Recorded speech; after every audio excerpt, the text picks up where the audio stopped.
오늘 우리에게 주시는 말씀은 히브리서 11장 1절 말씀입니다. 히브리서 11장 1절 말씀 제가 공독해 드리겠습니다.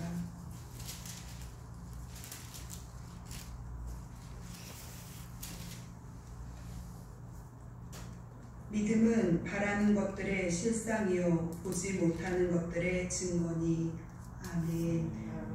부러진 예물이 있어서 기도하겠습니다. 모든 것이 주께로 말미암아 싸우니 우리가 주의 손에서 받은 것을 주께로 드립니다. 하나님, 우리 예물을 기뻐 받아주시고 하나님, 우리 가운데 주의 은혜와 은총의 옷을 입히시며 성령의 충만함으로 함께하여 주시사 하나님, 주의 말씀을 듣고 회개하며 돌이키게 하시고 하나님의 사람으로서 새롭게 거듭나고 변화받는 귀한 시간 되도록 주님 축복하여 주옵소서. 주의 영으로 하나님 함께 하심을 감사를 드리며 우리 주 예수 그리스도의 이름으로 기도드렸습니다. 아멘. 믿음은 이라는 제목으로 강성사 목사님 나오셔서 말씀 전해주시겠습니다.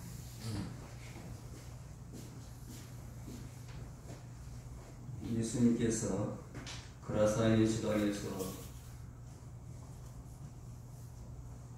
금대 마귀를 돼지띠에 몰아넣어서 물살하게 하신 일이 있음에 해당장 야이로라는 분이 예수님을 청하게 됩니다. 예수님께서 그곳을 가실 때에 많은 무리들이 둘러쌉니다. 그런 가운데 병낫기를 간절히 소원하는 혈류증을 앓는 여인이 함께합니다. 이 혈류증은 당시 사회에서는 부정한 질병으로 규정되기도 했습니다. 그래서 그 병에 걸린 사람은 다른 사람과의 접촉이 불가했습니다.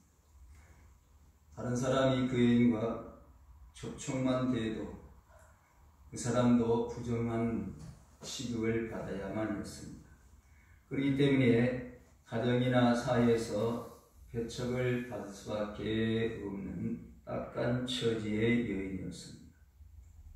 그런 그가 예수님의 소문을 듣게 되어지고 예수님을 만나서 옷가만 만져도 뇌병이 낫겠다 하고서 만졌더니 혈류증이 즉시 그치게 됐다고 합니다.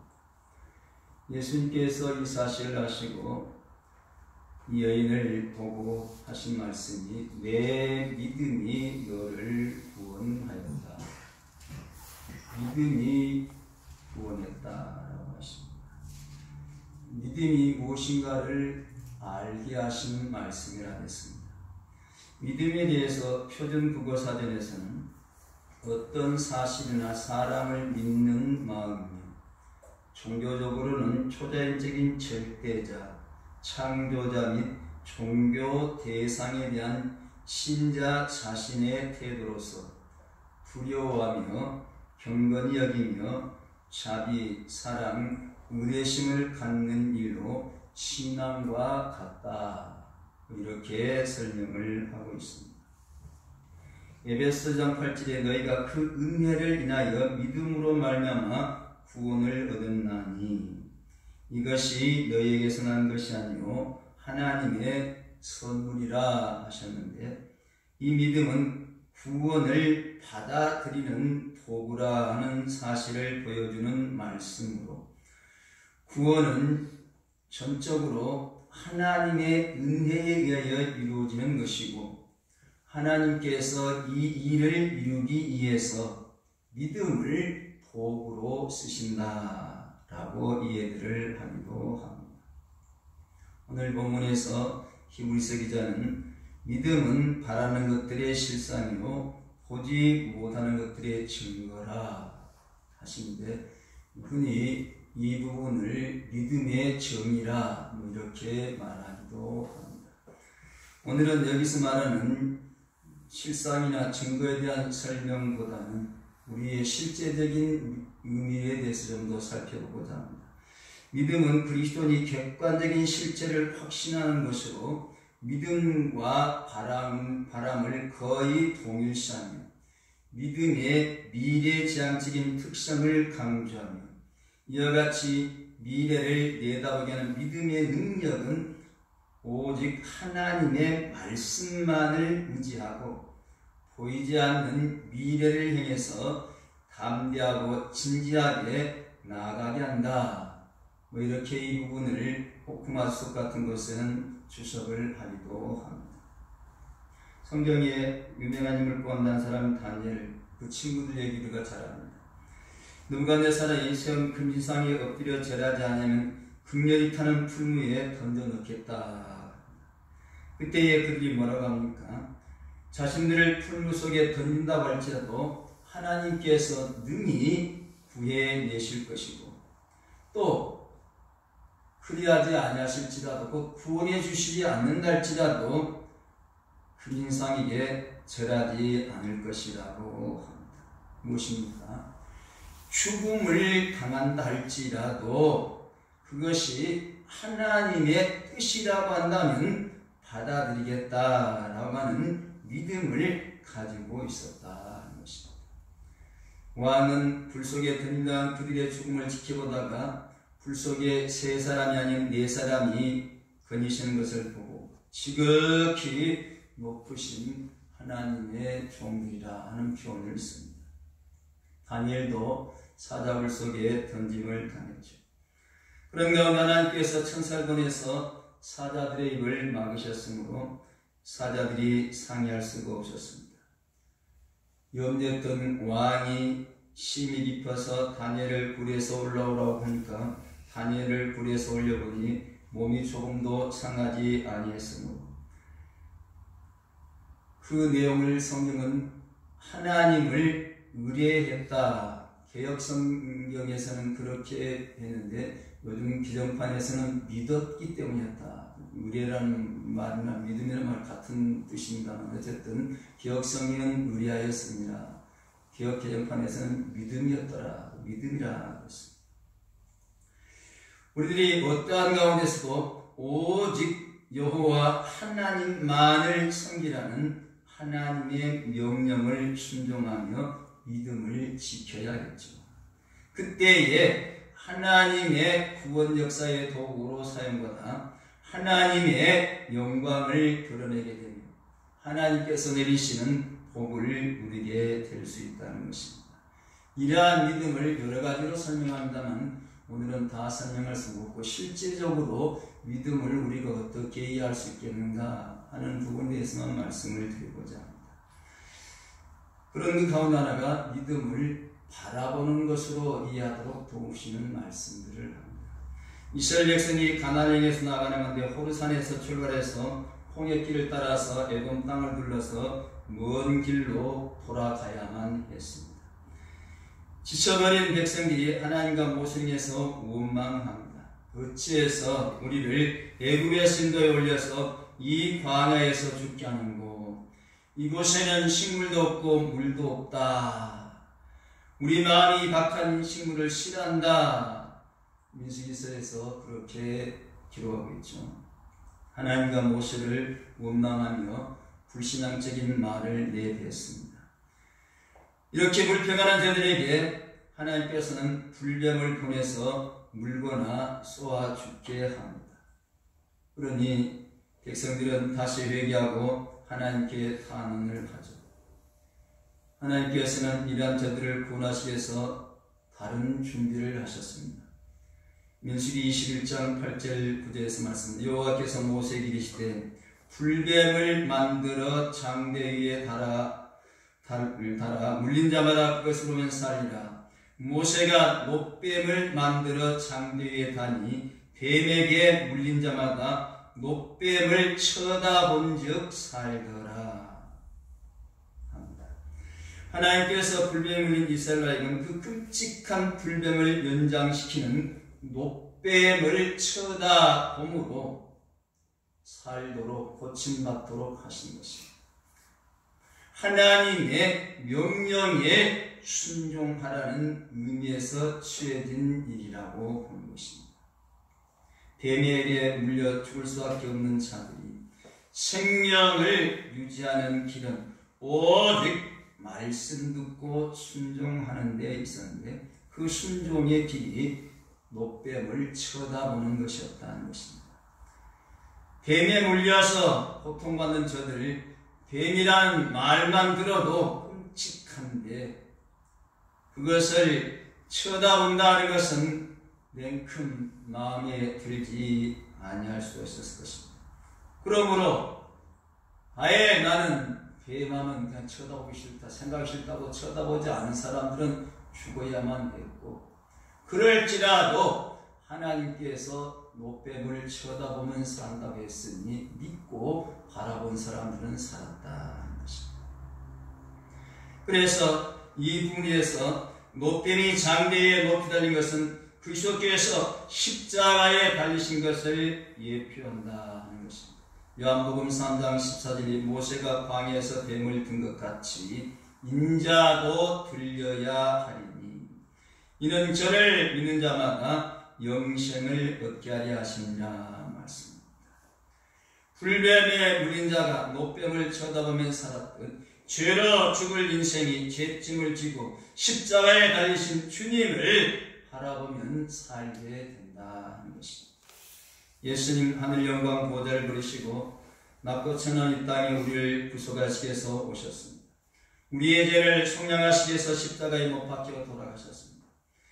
주님은 십자가에서 우리의 모든 죄를 다 속량했으니 예수님을 믿기만 하면 우리 죄를 다 용서받을 수가 있습니다. 이는 변치 않는 하나님의 약속이기도 합니다.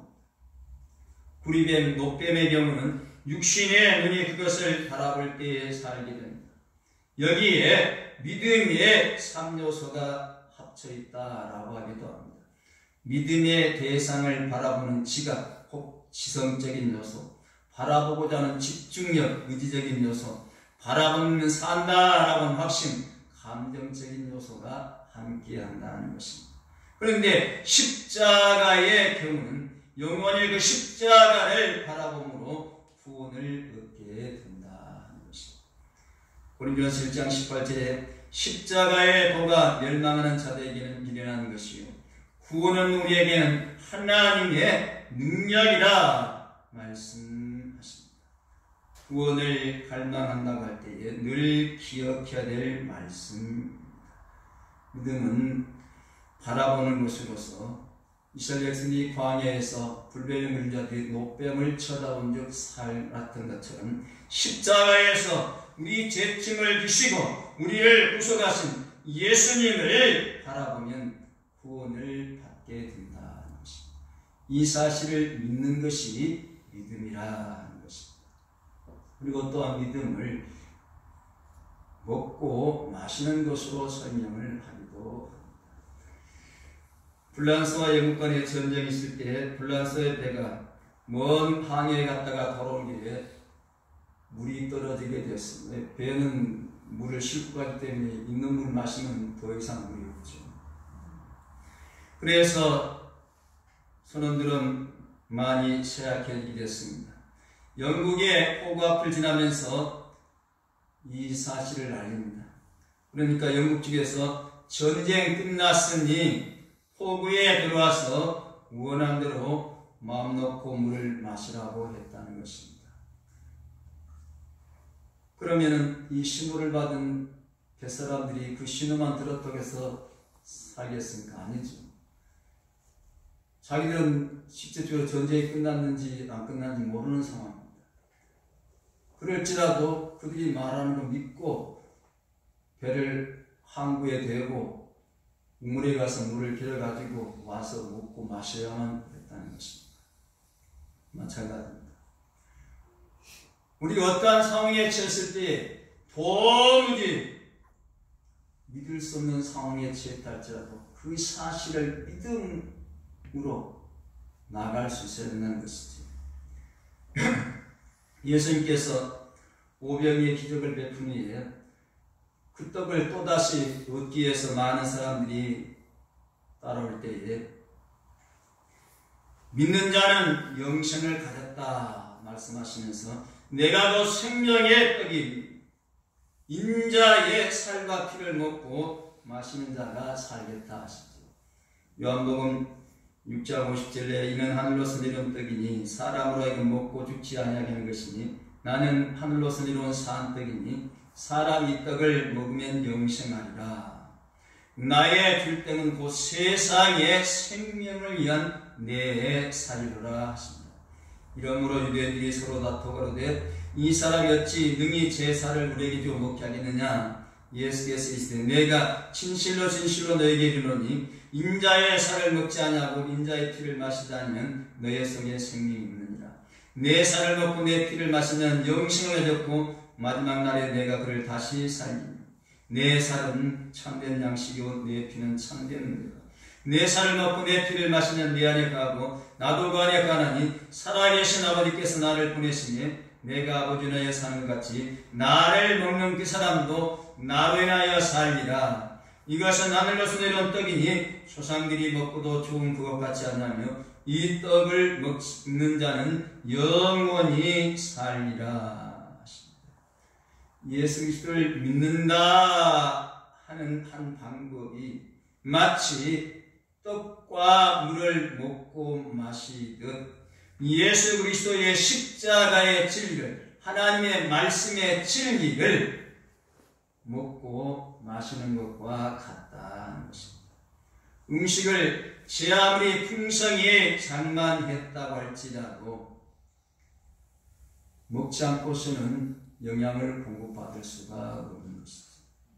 병든 사람이 약이 병을 고칠 것으로 믿는다고 해서 병이 나는 것이 아니고 그 약을 직접 먹어서 그 약이 우리 몸속에 들어가서 분해되면서 약의 효력이 나타날 때에 병이 낫게 되는 것입니다. 마찬가지로 영적인 생명의 원천이신 그리스도에게 나와서 주신 말씀을 믿고 따르듯이 마치 떡과 물을 먹고 마시듯이 주님께서 가르치신 말씀대로 생명의 떡이신 생명의 원천이신 예수님을 믿음으로 받아들이는 것이 곧 믿음이라는 것입니다. 그래서 마태복음 26장 26절에서는 저희가 먹을 때 예수께서 떡을 가서 축복하시고 떼어 제자들에게 주시며 가라사대 받아 먹으라 이것이 내 몸이니라 하시고 또 잔을 가지사 사례하시고 저에게 주시며 가라사대 너희가 다 이것을 마시라 이것은 죄사함을 얻게 하려고 많은 사람을 위하여 흘리는 바 나의 피곧 언약의 피니라. 이 말씀에 근거해서 교회에서 이제 성례식을 할 때 성찬을 베풀고 성례식은 세례와 성찬 이 두 가지 있으면 세례를 베풀고 떡과 잔을 나눕니다. 무슨 말합니까? 예수님의 십자가에 죽으신 또 우리를 위해서 상하신 몸과 흘리신 피를 기념하고 또한 그 사실에 동참하라는 것입니다. 믿고 동참하라는 것입니다. 그래서 믿음은 마치 먹고 마시는 것과 같다. 팔복의 말씀 가운데 의에 줄이고 몸가는 자는 복이 있나니 저희가 배부를 것이며 하십니다. 이거 하나님 주시는 구원과 은총의 복을 누린 것은 마치 먹고 마시는 것 같다. 그래서 예수님의 십자가에서 상하신 몸과 흘리신 피를 상징하는 떡과 잔을 먹고 마신 것 같이 실제적으로는 그런 자리에 들어야만 이것이 참된 믿음이 된다는 것입니다. 그리고 또 믿음을 이제 영접하는 것, 받아들이는 것으로 설명하기도 합니다. 가난으로 고생하던 한 여인이 있었는데 교회에서 도와주기 위해서 몇 번 찾아가서 문을 두드려 봤답니다. 그런데 집에 안 계십니다. 안 계시니까 도울 방법이 없습니다. 다시 만나서 그 얘기를 했더니 미안합니다. 내가 좀 어려워서 집세를 못 내고 있어서 문을 두드릴 때에 집주인이 집세 받으러 온 줄 알고 문을 열지 않았습니다. 문을 두드렸을 때에 문을 열고 받아들이고 도움을 주고자 하는 그 도움을 받아야 되는데 문을 닫아놓고 받아들이지 않으면 어떤 도움도 받을 수가 없다는 것입니다. 성경에서야 비슷한 말씀 하십니다. 요한복음 5장 그러나 너희가 영생을 얻게 하여 내게 오기를 원하지 아니하는도다. 지금도 마찬가지입니다. 세상에 주 예수를 믿으라 그리하면 너와 너희들이 구원을 얻으라 이 복음이 계속 전파되고 있다 할지라도 이 사실을 믿고 받아들이면 구원이지만 그렇지 않으면 영원한 형벌이 기다리고 있는 것이 성경의 가르침이죠. 그렇기 때문에 구원을 위해서는 살림을 막기 위해서는 주님께로 오고 주님을 받아들여야 된다는 것입니다.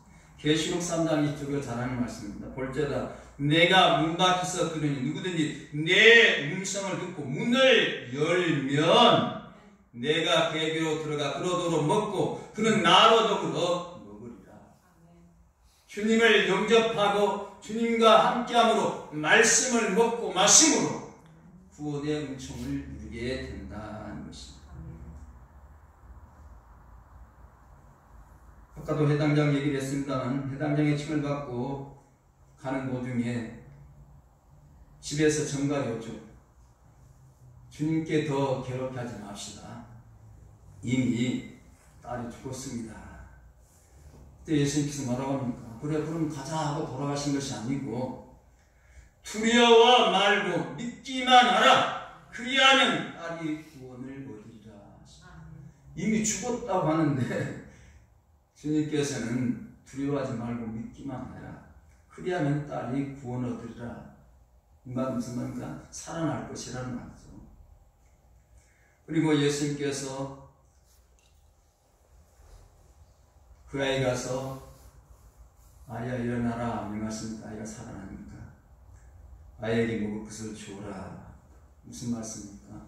이미 죽었다고 하는데 주님께서 말씀하시니 믿고 영접하고 따르니까 살림을 받게 되었다는 것입니다. 이것이 믿음이라는 것입니다. 그래서 믿음은 이렇게 영접하는 것으로 영접하고 온전히 맡길 때에 구원의 역사가 살림의 역사가 은혜의 역사가 임한다 하는 것입니다.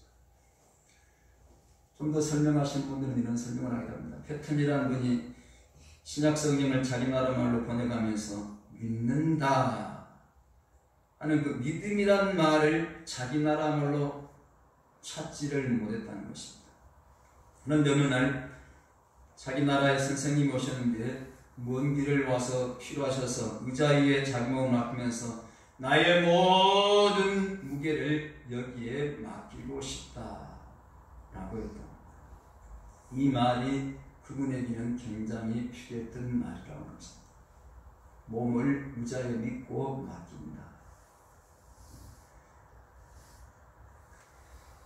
그래서 믿음이란 인생의 모든 무게를 다 풀어놓고 쉬는 것과 같고 맡기는 것과 같다는 거죠. 영접한다는 것도 그런 의미가 함께하는 거죠.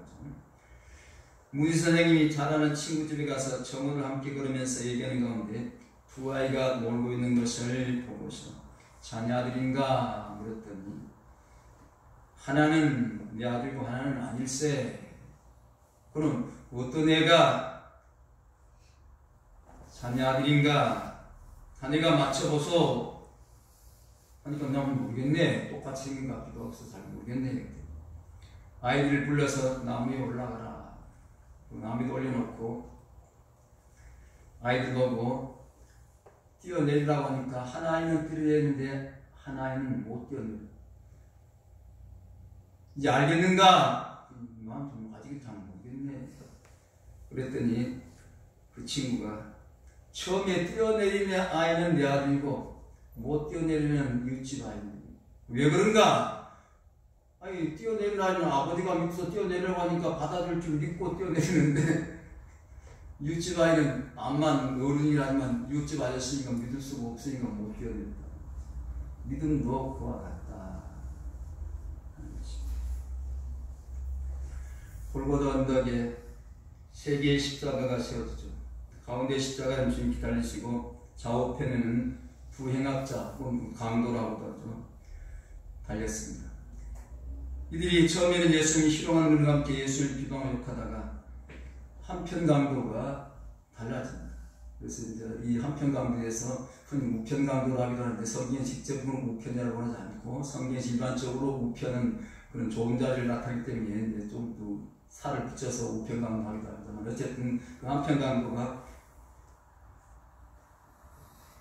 예수님을 받아들이는데 다른 강도는 비방하여도 내가 그리스도가 아니냐 너와 우리를 구원하라 라고 끝까지 예수님께 대들죠.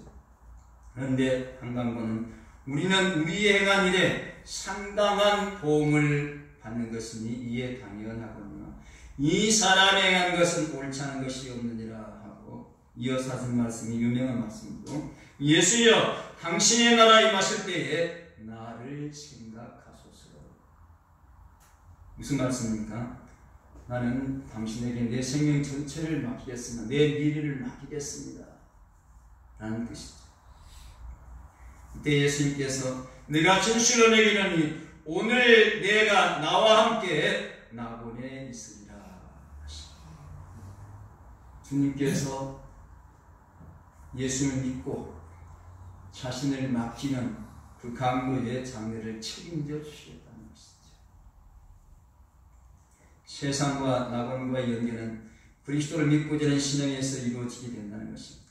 예수님의 십자가는 낙원에 있을 자와 음부에 있을 자를 갈라놓는 분기점이 되기도 합니다. 이 분기점은 갈보리에서 주님의 재림 때까지 복음이 전파되는 모든 곳에 놓여 있다는 것입니다. 그래서 성경은 내가 만일 내 입으로 예수를 주로 시인하며 또 하나님 죽은 자 가운데 살린 것을 내 마음에 믿으면 구원을 얻는다고 로마서 10장 9절에서 말씀입니다. 우리들도 우편 강도처럼 주님을 비방하는 것으로 붙일 수도 있고 아니구나 이 주님이 진정 구주신 내가 내 장례를 맡기겠다 믿고 맡기고 영접해야 됩니다.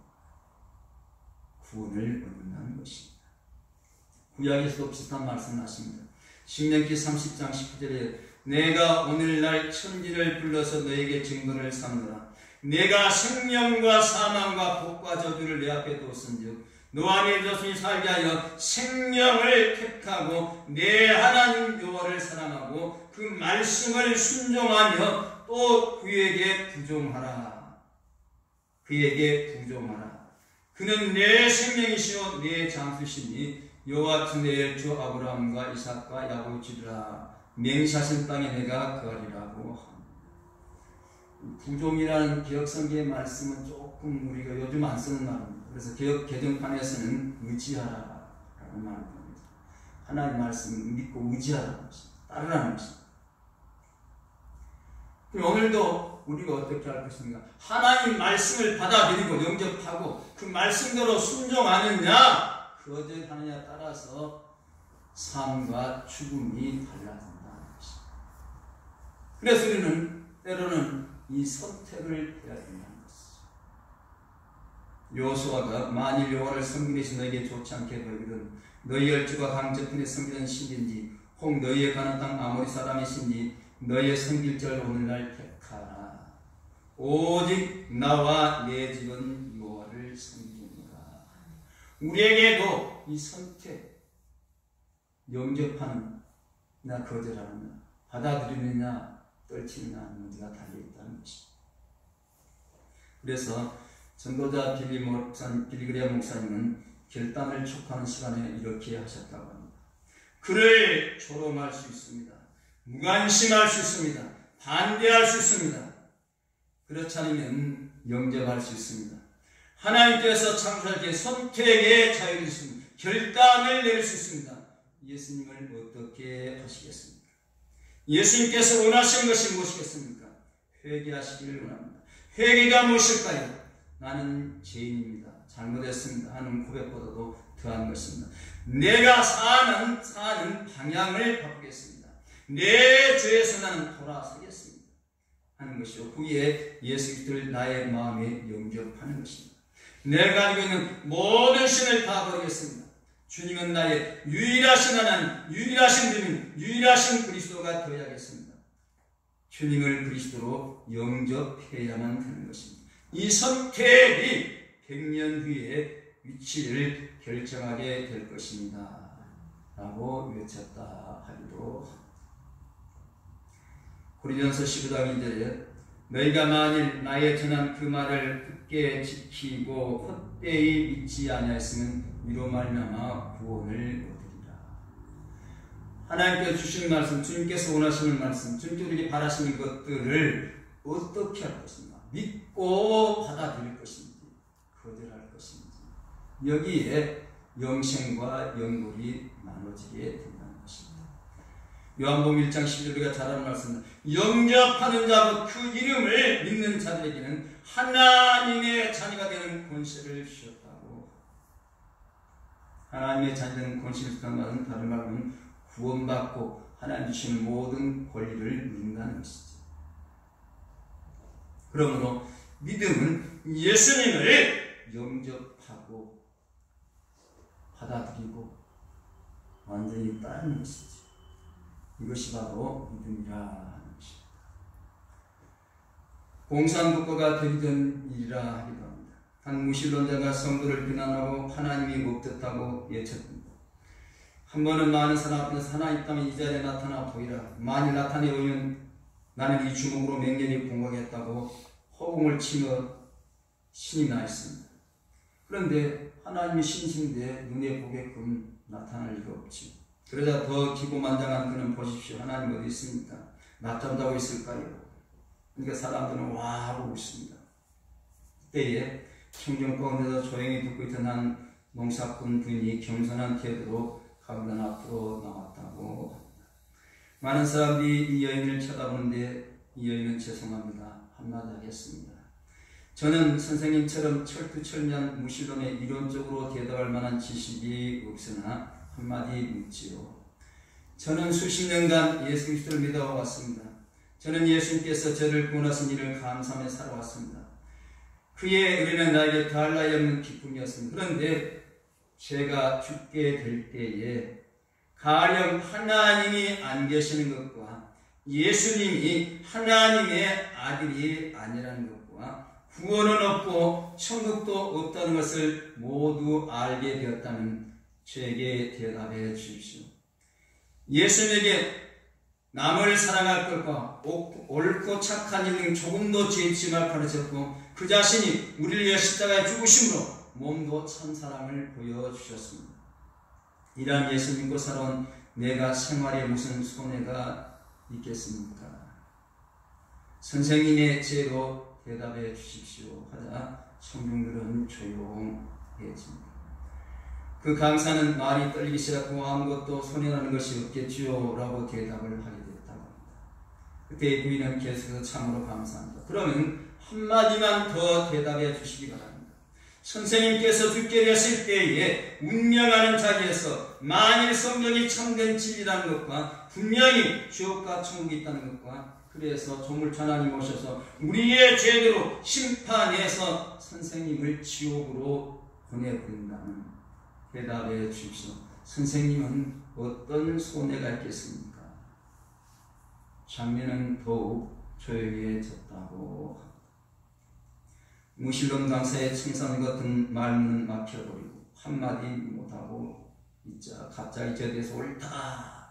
하나님은 분명히 계시다 하는 소리가 들리자 여기저기서 큰 소리로 저 무신론자를 쫓아내라 하는 외침이 못하고 장녀는 금방 아우성치듯 들끓게 되고 쥐구멍을 쳐다가듯 36개의 주례근을 치는 무신자였고 반면에 환희에 넘쳐서나 역시 조용히 서 있는 농사꾼의 부인을 더욱 빛나고 있었다. 예수님을 믿고 구원받은 여인의 아름다운 모습이었다는 것입니다. 히브리 10장 39절의 말씀입니다. 우리는 뒤로 물러가 침륜에 빠질 자가 아니요 오직 영혼을 고난함에 이르는 믿음을 가진 자라. 우리는 믿음을 가진 자. 그런데 주 예수를 믿으라. 그리하면 너와 내 집이 구원을 얻으리라 했으니 믿음의 대상은 하나님이신가 예수님이신 분을 그리고 성령님이신 줄로 믿습니다. 그럼 저는 대표적으로 예수를 믿는다라는 표현을 많이 씁니다. 그러므로 믿음은 예수 그리스도를 십자가를 바라보는 것과 상하신 몸과 흘리신 피를 상징하는 성찬을 먹고 마신과 같아요. 오라고 문을 열라고 우리 마음을 두신 예수님 앞에 내 마음을 두고 모셔두면 영접하는 것과 같다는 것입니다. 이 믿음 가지고서 빛이 되고 소금 되어서 그리스도의 향기를 영광을 돌립니다. 베푸신 주에 감사하면서 맡기신 사명 감당하는 우리 모두가 되어갈 줄로 믿습니다. 아멘. 하나님 감사합니다. 믿음은 다른 것들의 실상이고 보지 못하는 것들의 증거라고 했습니다. 우리가 믿음을 다해야지 못한다 할지라도 믿음은 십자가 신 예수님을 바라보는 것이 믿음입니다. 주님이 상하신 몸과 흘리신 피를 상징하는 떡과 잔을 먹고 마신 것 같은 것입니다. 주님을 모셔드리고 주님과 동행하면서 주님의 가르침대로 사는 줄로 믿습니다. 이 믿음 안에서 더욱 몸된 교회를 위해서 하나님 나라 확장을 위해서 아름답게 쓰임받는 포부들 되게 하옵소서. 예수 그리스도 받들고 기도하옵나이다. 아멘.